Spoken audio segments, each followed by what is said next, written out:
Hey, what's going on, guys? Today we're going to be talking about what the Fed just explained about the economy and where they could see inflation rates, interest rates, and many more things to come until 2023. So let's get straight into it.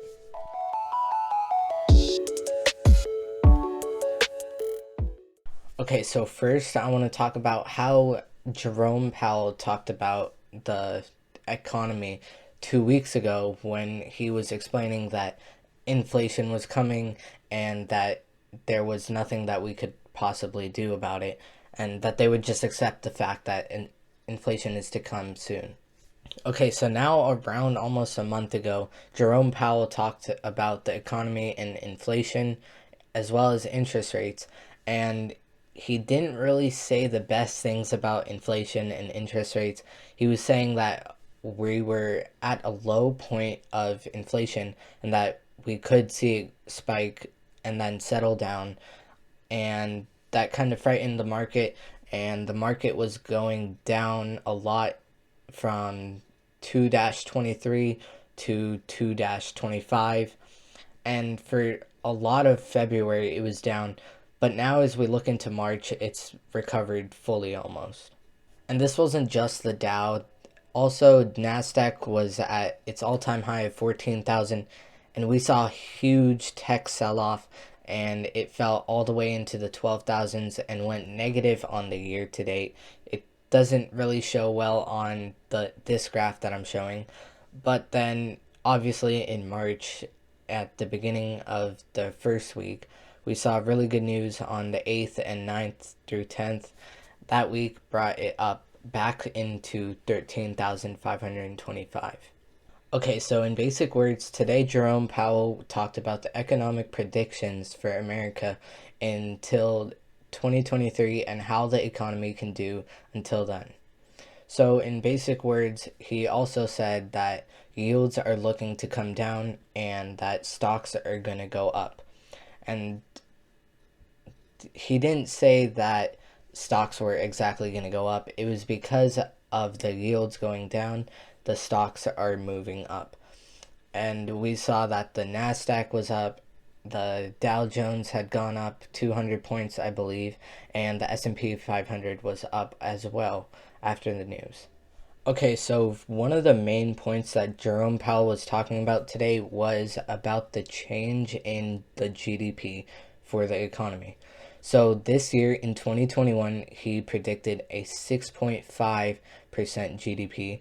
And then in the following year, 2022, he predicts 3.3%, and the Fed is predicting 2.2 in 2023. Okay, so the important thing is that 2021 shows very good GDP, which is the gross domestic product percentage. And also the chart shows that in 2022 it will be cut down by almost half, and also in 2023 it will be at 2.2%. Now, this obviously could be because of the recovery that we could see in 2021 after the pandemic. So people will go out and spend their money that they've been saving for the last year almost, that they've been staying at home and are looking to go out on vacations, buying stuff, buying food, computers, and this could also bring the question of demand and supply. So people may be wondering, if 2021 has a lot of demand, what will happen to the supply? Will we see inflation? And the answer is no, because America is very good with supplying their needs, and if we do see a lack of supply, then we could just see that you may have to book, like for example, let's talk about if you want to go on vacation. Maybe you'll have to book your flights like 1 week or 1 day later. But the main thing is that since the supply will be coming later, we'll have to wait, and this will cause prices to stay stable and will not go up. But if we look at 2022 and 2023, it's a very drastic change going down a lot in the GDP, and this shouldn't be scaring the economy. The economy will be stable, so the feds actually are predicting it to go down just that 2021 will be like a kind of spike in the GDP, but then will stabilize in 2022 and 2023 around 2%. And back to the topic of supply and demand, we already see this in today's world where there's a chip shortage. So there are not a lot of chips in the world right now. But if we look at the price of chips, they're not going up either, which is not causing inflation. It just means that we'll have to wait for the supply to go back up, and it will go back to what it was before the pandemic, and the manufacturers will recover from these losses. Okay, and now we're going to be going over what the Fed thinks about inflation at the moment.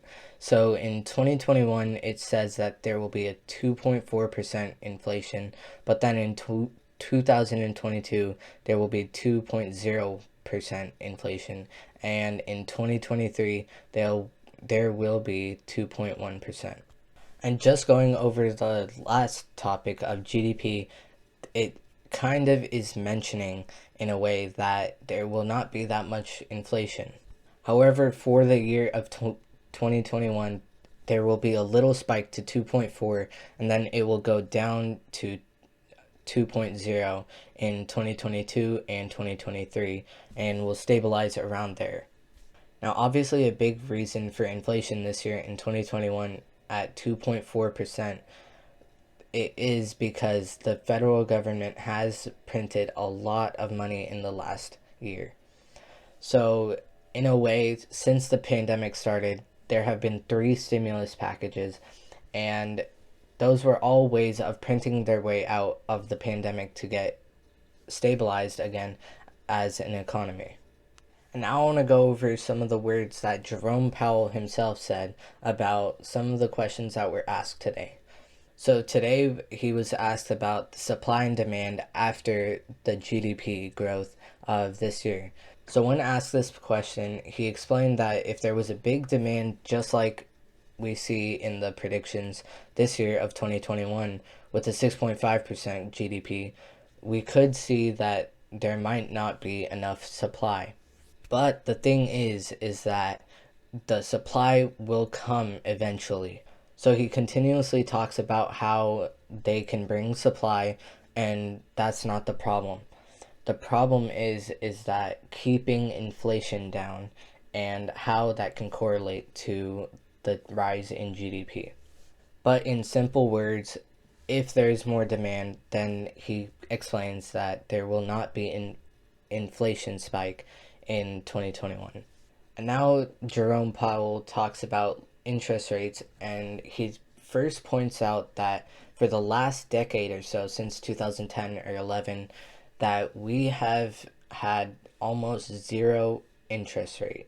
And he talks about how the economy was actually stable with having low interest rates, that both business and house debts were not as high before the pandemic, obviously. And he also tries to focus on how we can get out of the pandemic. But in simpler words, he talks about how there will not be a big spike in interest rates in the coming years.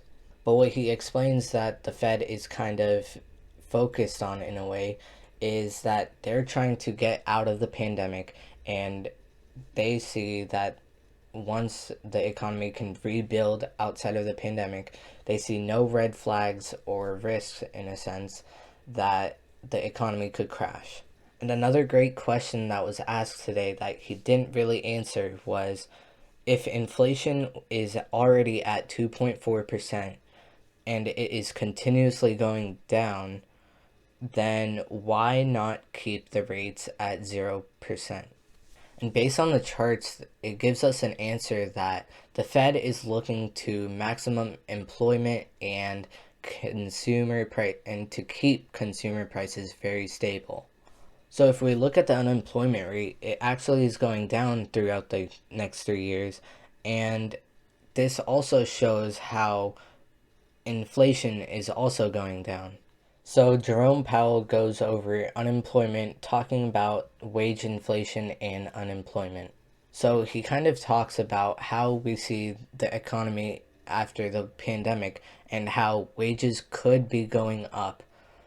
But the main reason that he points out is that inflation will not go up because of raising the minimum wages. So he goes over the wages and how it ties into inflation. So he talks about that if wages were to go up, it won't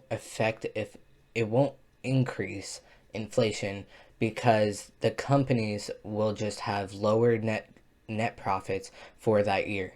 In other words, this just says that the companies will be paying more to their people, and their net profit that they make over the year by selling their product or whatever they're doing will be lower than what they're expecting.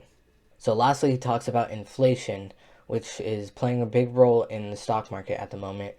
And we saw this 2 weeks ago when the market crashed a lot after he talked about inflation and didn't seem to care in a way. Not that he didn't care in a way, he just was predicting that since the inflation was so low at the moment, that it obviously has to go back up at one point. So what he says about inflation is that we will have small inflation bumps, which also, if we go back to the graph, we see in 2021 that there will be a 2.4% inflation, and then it gradually goes down throughout 2022 and 2023 and stabilizes around 2.0%.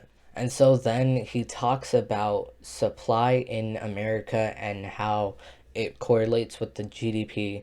So he says that in the supply and demand, that supply will not be a problem in a way, and that America is good at bringing supplies if demand is very high, as we see that the GDP is at 6.5% for 2021.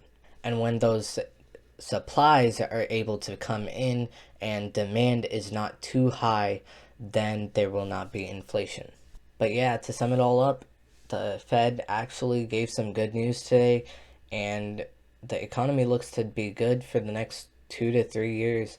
And we saw that this was kind of good news just because the stock market, it was up a little bit, but it's obviously not bad news because the stocks would have dropped a lot if this was bad news. Well, thank you guys so much for watching. Let me know what you guys want next, and I'll catch you then.